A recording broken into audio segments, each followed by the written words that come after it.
Oke, saya mulai. Assalamualaikum warahmatullahi wabarakatuh.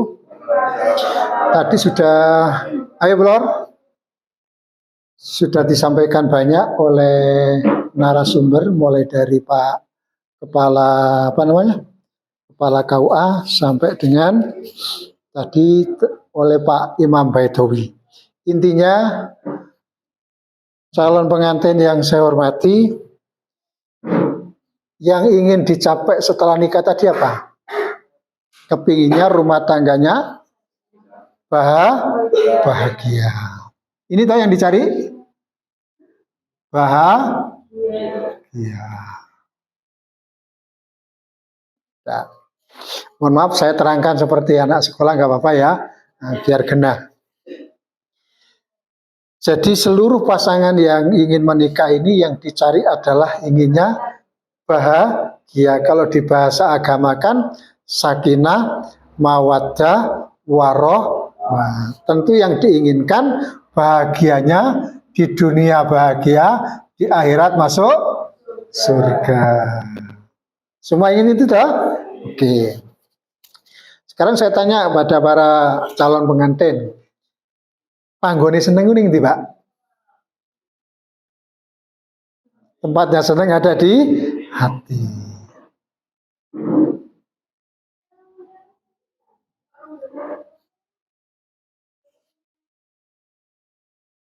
Namanya kok banyak yang hafal, tidak hafal saya. Mas siapa namanya? Mas Budi sama Mbak Anis. Nikahnya tanggal?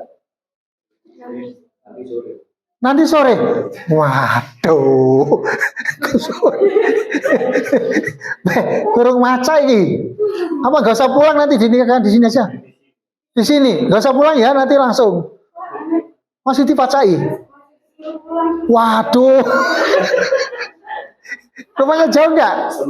Oh, dedek. Jam berapa nikahnya? Oh, masih ada waktu untuk bedaan, masih ada waktu, tenang. Mas Budi sama Mbak Anis, Mbak Anis ya? Anis. Hari ini mau nikah, tanggal 23. Yang diinginkan setelah nikah adalah rumah tangganya bahagia. Tempatnya bahagia ada di hati. Sekarang pertanyaan saya gini. Oh, ada yang baru. Monggo Mas, di tengah Mas. Di tengah Mas. Di tengah ojo ning pinggir. Agak geser Mas. Nah. Sip. Dah. Yang dicari adalah bahagia. Gini. Kalau kita mau beternak burung, beternak ayam, sebelum ayam atau burungnya didatangkan, yang perlu disiapkan apanya dulu? Kandang, sangkarnya. Jenengan ingin punya peliharaan burung, beli burung. Burung itu kalau megangnya kurang kuat, ini bisa lepas.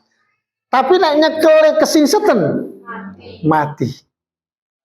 Maka sebelum beli burung, agar tidak lepas dan tidak mati, yang perlu disiapkan apanya dulu? Sangkarnya. Oke. Mas Budi sama Mbak Anis nanti sore mau nikah. Yang dicari, yang diinginkan adalah bahagia. Agar bahagia ini tidak hilang dan tidak rusak, yang harus disiapkan apanya dulu? Tempatnya kebahagiaan. Apa? Hati.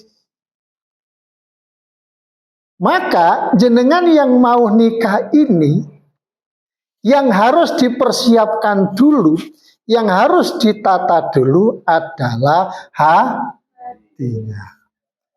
Saya ingin menyampaikan pesannya orang tua-tua dulu begini.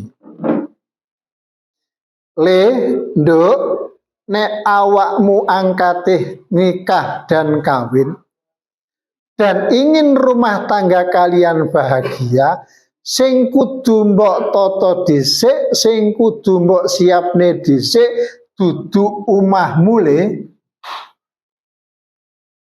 duduk kendaraanmu, duduk sandanganmu, duduk perhiasanmu.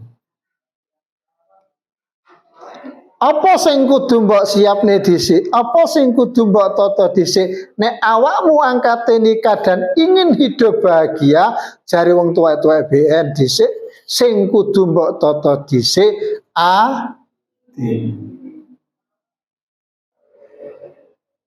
Kalau sudah hatinya toto, iki melok, Mbak.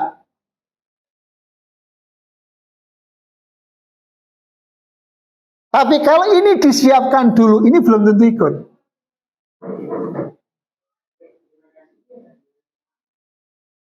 Contohnya apa? Banyak orang, kalau kita lihat teko umai, teko kendaraan nih, teko sandangan nih, teko perhiasan nih, koyok uripe tapi tidak sedikit banyak orang yang mobilnya mewah, rumahnya bagus, tidak pernah menemukan kebahagiaan. Tapi tidak sedikit pula orang yang rumahnya sederhana, pakaiannya biasa-biasa, kendaraannya biasa-biasa, tapi suami istri hidup rukun bahagia, berarti menunjukkan bahwa rumah, kendaraan, pakaian dan sandangan tidak jadi jaminan orang itu hidupnya bahagia. Maka yang paling penting kalau Anda mau nikah, persiapkan hatinya. Makanya saya minta kepada calon pengantin, urusan nanti sampean dibelene PT apa dibelene sapi, dikei terop apa enggak, dikuade apa enggak, manten jangan banyak berpikir itu. Itu serahkan sama orang tua, dulur lantong. Kesempatan sampean merepotkan mereka saat sampean nikah. Bene wis tonggo dulur gawa beras, gawa mie, gawa lengo, apa jarno kelumpuk noy. Karena itu kesempatan sampean merepotkan dia. Setelah itu tidak mungkin sampean mau merepotkan dia. Masa sampean apa jaluk BCA terus. Maka apa yang menjadi konsentrasi calon pengantin adalah noto hati. Jadi mulai sekarang Mas Agus sampai nanti jam 3 masih ada waktu. Noto hati. Sekarang bagaimanakah cara kita menata hati ketika kita mau nikah? Masih ada lagi? Oh, enggak ada. Dok, kamu agak sini aja, biar sana. Nah, saya hanya mengulang apa yang disampaikan oleh dua narasumber tadi. Nomor 1, mulai sekarang Mas, sampai nanti jam 3, atau mulai sekarang sampai nanti tanggal berapa Anda nikah, nomor 1, harus dimulai dengan niat yang baik. Apakah ada orang berkeluarga, apakah ada orang menikah niatnya salah? Ada. Contoh, iki tepak sawah omboy. Wah, iki kebonane ning kono ono, wah tepak. Kalau sudah orientasinya seperti itu, sudah. Jangan harap dapat ini. Wah, iki jelas iki anak tunggal iki. Wah, iki ning kono ini umai kono sitok. Wah, iki jelas iki. Kalau sudah orientasi seperti itu, jangan harap ini. Maka pertama kali yang harus kita tata adalah niat awake dhewe. Apa niat yang baik, apa niat yang benar? Tadi sudah disampaikan oleh dua narasumber, niatilah Anda menikah ini dengan niat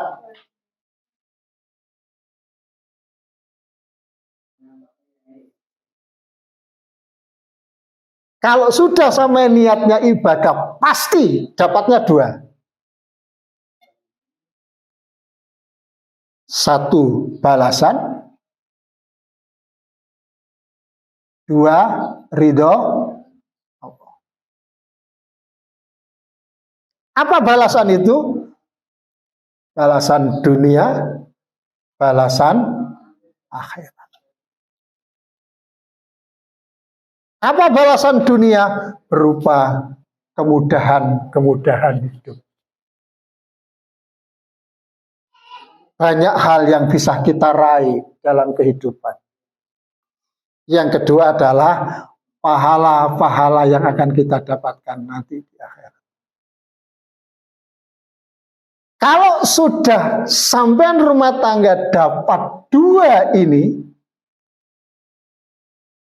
otomatis pasti dapatnya ini. Ridho itu apa? Ridho itu adalah perhatian, kasih sayang. Anak itu harus diridhoi wong tua, diperhatikan orang tua, apapun yang menjadi permintaan anak pasti dituruti sama orang.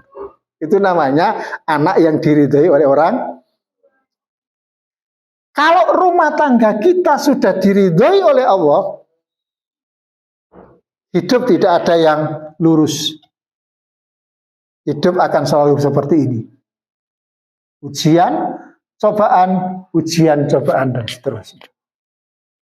Tapi ketika kita sudah mendapatkan ridho dari Allah, maka seluruh apa yang menjadi problem kita, insya Allah akan banyak keluar. Banyak jalan keluar yang kita dapat.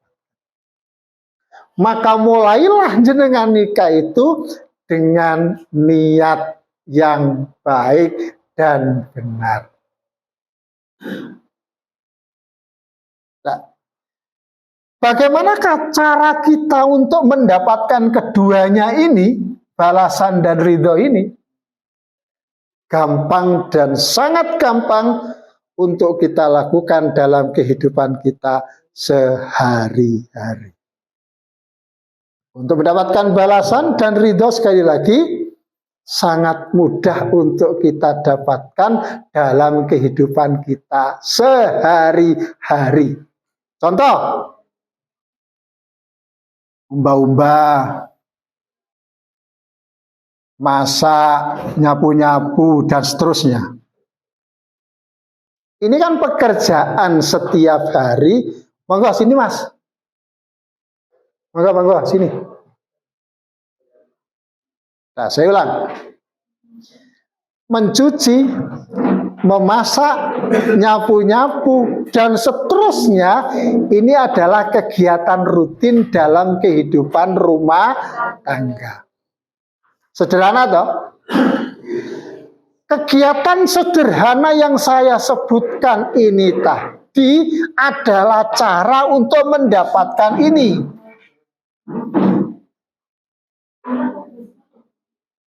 Lagi ya, kegiatan sederhana dan mudah dan selalu kita kerjakan setiap hari adalah cara mudah untuk mendapatkan balasan dan ridho. Karena apa? Karena sudah diawali dengan niat ini tadi. Umbah-umbah, masak, nyapu-nyapu, dan seterusnya. Ingat, seluruh kegiatan yang saya sebutkan ini tadi, semuanya 100% itu adalah tugas suami. Ya, saya ulang ya. Umbah-umbah, masak, nyapu-nyapu, seterusnya 100% adalah tugas suami. Bukan tugas istri. Ben genah nggih pitunge nggih. Mas, umbah-umbah, masak, nyapu-nyapu, golek duit sak piturute, semuanya adalah tugas suami, bukan tugas istri. Wis genah ya. Apa-apa nek pitunge genah iku ndak ada persoalan di belakang hari. Genah ya. Sekali lagi, umba-umba masak langsak witurute 100% tugas suami. Kena ya Mbak ya? Enak yuk Medok.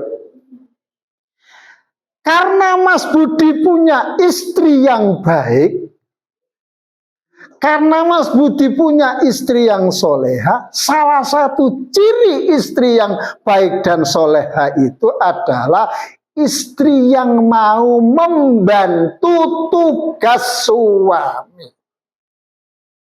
Saya ulang, istri yang baik, istri yang soleha itu adalah istri yang mau membantu tugasnya suami. Jadi istri itu tugasnya adalah membantu tugas suami, bukan pembantunya suami. Kena ya? Kalau membantu itu kan tergantung niat dan keikhlasannya. Tapi kalau pembantu bisa disuruh, bisa diperintah, bisa dimarahi. Jadi kalau ada istri menjalankan tugas ini kok tidak sesuai, karena dia bukan pembantu, dia adalah membantu. Kenang ya? Karena semua pekerjaan ini membantu tugas suami, sudah diniati ibadah, sekecil apapun yang dikerjakan istri karena sudah niatnya ibadah, dapatnya ini.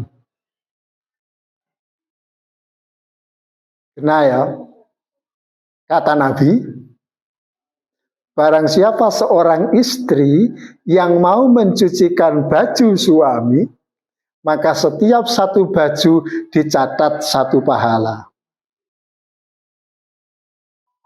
Mas Budi marek megawe, kelambine dicopot, celanane dicopot, sempake dicopot, kaos jalannya dicopot, diambil sama Mbak Anis, tak niati ngumbane kelambine bojo. Karena sudah nikah diawali dengan niat ibadah, begitu istri ngambil baju suami, maka setiap satu baju dicatat satu pahala. Kelambi ono ganjarane dhewe, kaos ono ganjarane dhewe, celana ono ganjarane dhewe, sempak ono ganjarane dhewe. Kalau sehari sudah mendapatkan 4 pahala, seminggu piro, saulan piro, setahun piro, hanya mengambil poin umbah.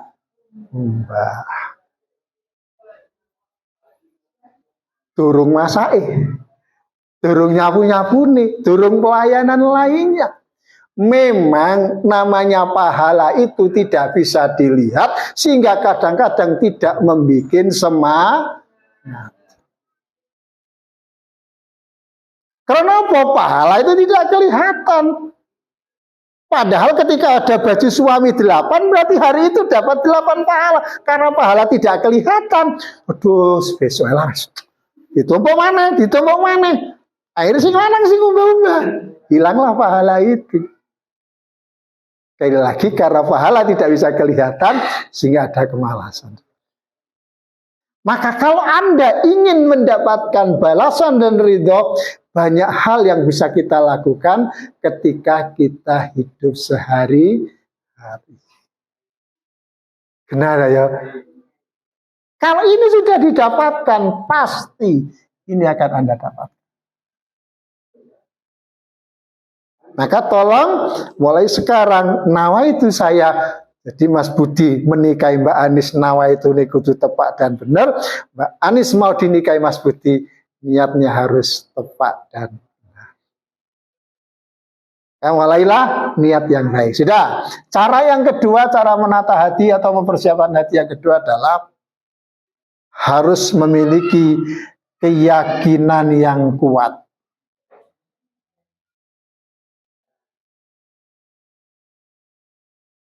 Aku ngomong urusan tok, saya tidak akan bicara Megawi karena saya tidak bisa ngomongin sama Megawi.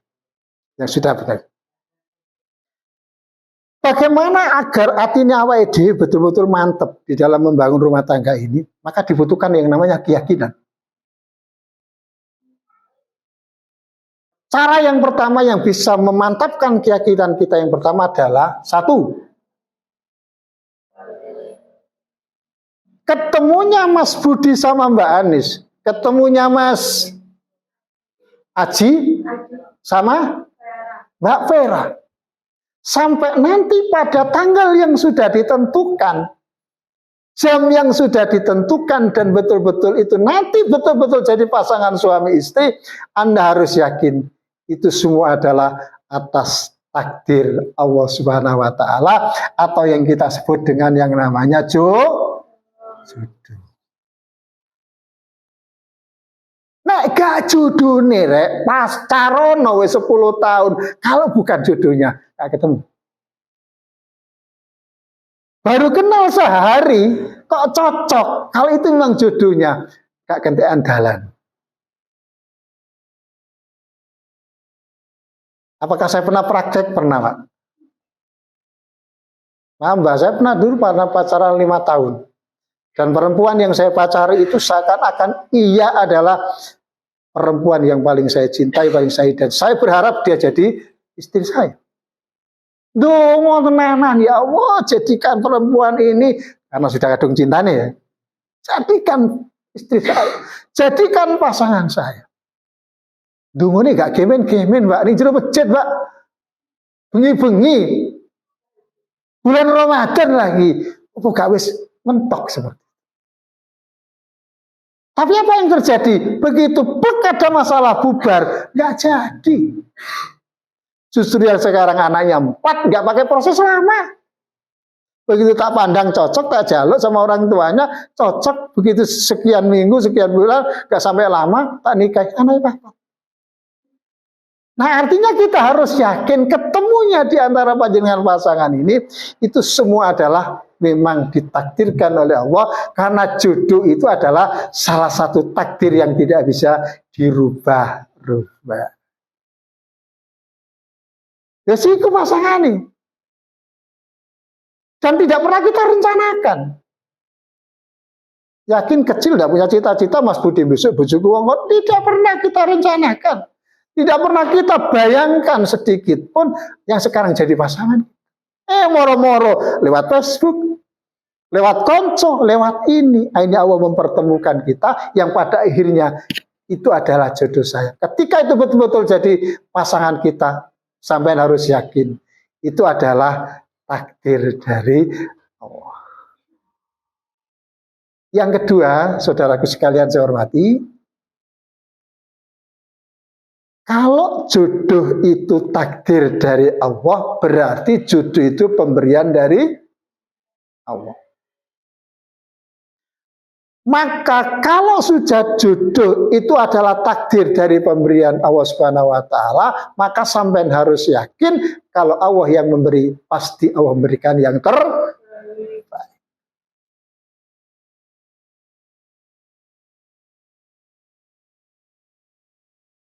Jadi kalau ada orang sempuh kok dapat orang genteng.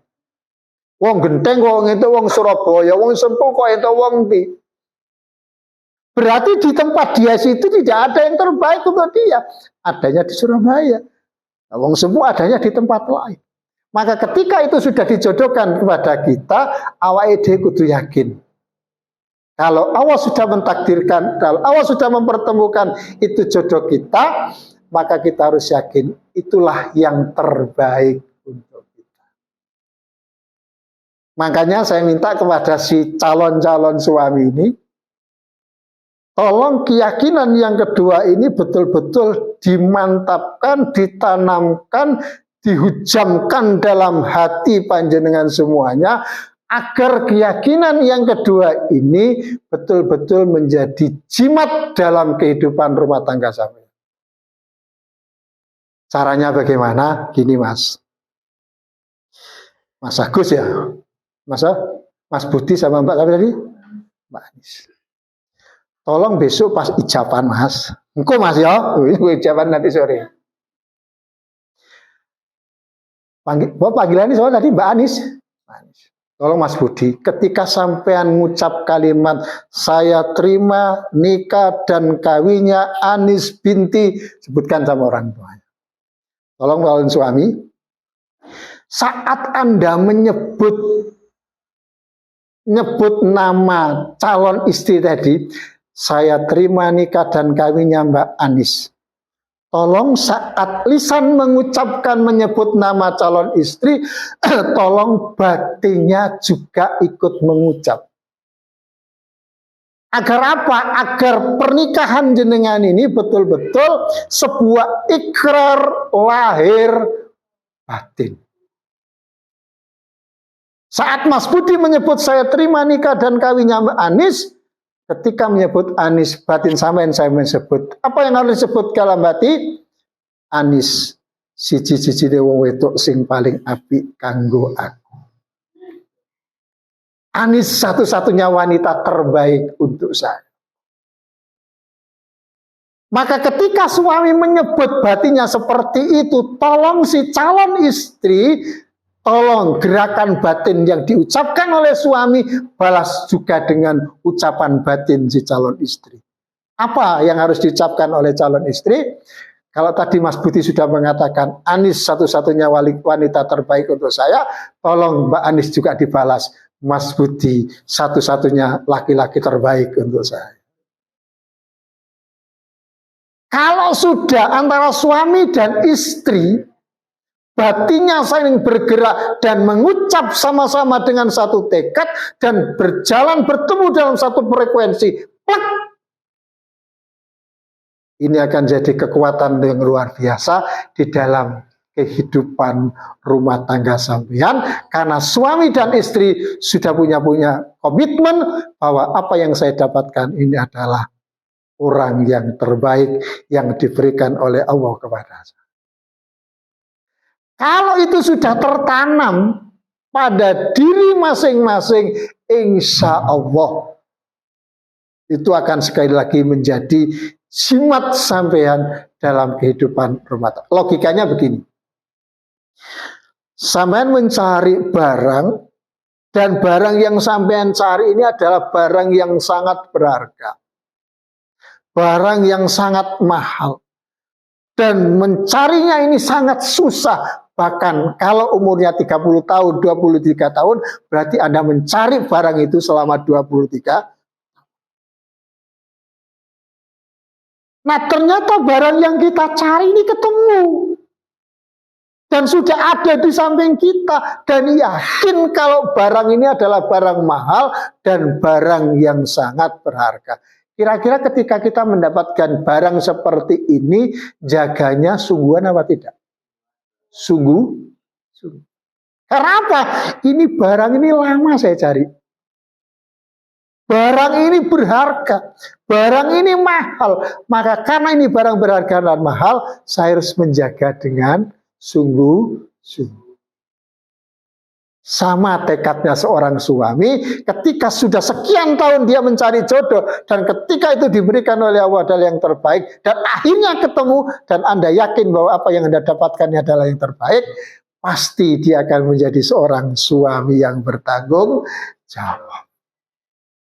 Jogone tenanan, sayangi tenanan, perhatiani tenanan, takut hilang, takut rusak, dan takut-takut yang lain, akhirnya dia bertanggung jawab terhadap istri. Bedone awake dhewe duwe barang kok elek. Sampai duwe sepeda motor kok elek. Mesti ndekeke karepe dhewe, diudani dipanasi karepmu, dicolong wong karep. Sama kalau ada seorang suami tidak peduli, dia menganggap istrinya baba lobo, berarti dia tidak punya keyakinan kalau istrinya adalah orang yang terbaik. Tengerani gampang loh Mbak. Nanti besok masih gak pakai perhatian, masih gak batik jogo tenanan, wah ini berarti gak batik yakin. Maka kalau keyakinan itu tertanam pada hati panjenengan semuanya antara suami dan istri, insya Allah Anda akan menjadi keluarga yang memiliki komitmen yang kuat karena memiliki keyakinan yang sama bahwa apa yang kita dapatkan itu adalah betul-betul pemberian dari Allah Subhanahu wa Ta'ala. Dua hal inilah yang saya sampaikan kepada panjenengan semuanya. Noto, yang pertama adalah niat, yang kedua adalah seyakin-yakin. Kalau antara niat dan keyakinan sudah kuat, insya Allah Tadi sudah banyak diceritakan oleh dua narasumber berikutnya bahwa tantangan kehidupan rumah tangga tidak semakin mudah, tapi semakin sulit. Untuk itu dibutuhkan niat dan keyakinan. Tentu sekali lagi dalam kehidupan rumah tangga yang penting saling terbuka antara suami dan istri. Wong lanang memang kadang-kadang karepe dhewe. Aku gak ngomongin wong liya lho. Aku gak nyeritani wong liya lho. Aku nyeritani awakku dhewe, kadang-kadang wong lanang iku karepe dhewe. Wong wedok juga seperti itu. Wong wedok aja gampang wadulan. Sidik-sidik wadul. Nah, itu tolong seperti itu. Maka sekali lagi yang saya hormati, ada para pengantin yang calon pengantin yang saya hormati, niat dan keyakinan yang mantap, insya Allah itu akan menjadi fondasi kalian dalam kehidupan. Yang terakhir, kalau yang sudah umurnya cukup, tolong jangan ditunda-tunda. Yang sudah cukup lah ya, terutama yang sudah di atas 20, 21 dan sebagainya. Karena apa?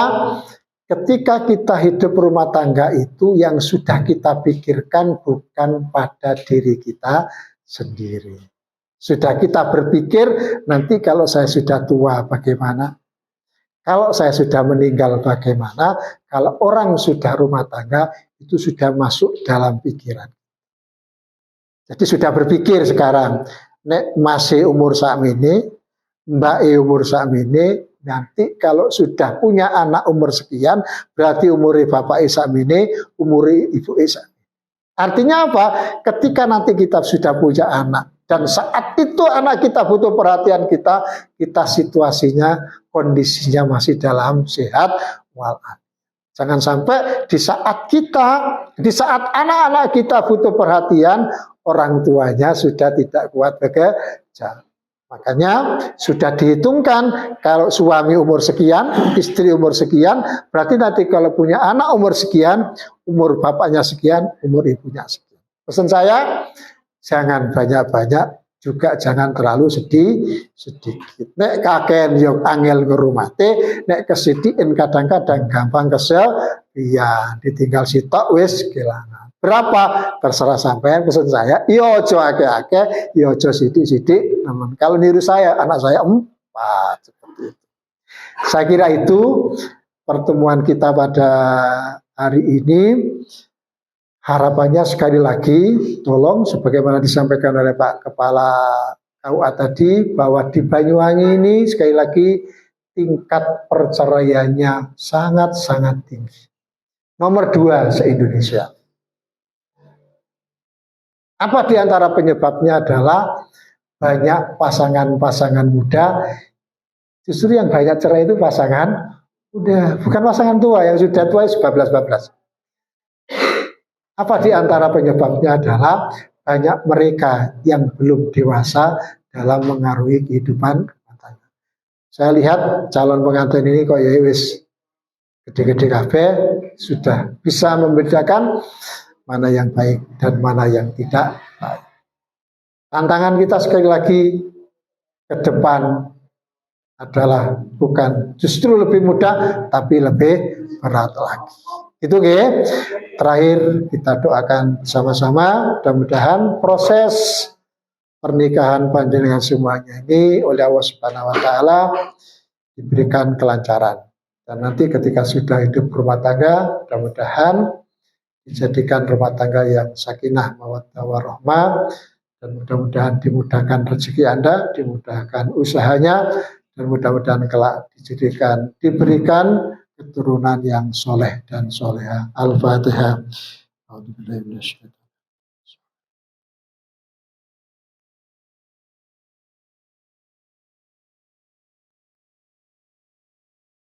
Terima kasih sekali lagi atas nama Kantor Urusan Agama. Mohon maaf yang sebesar-besarnya.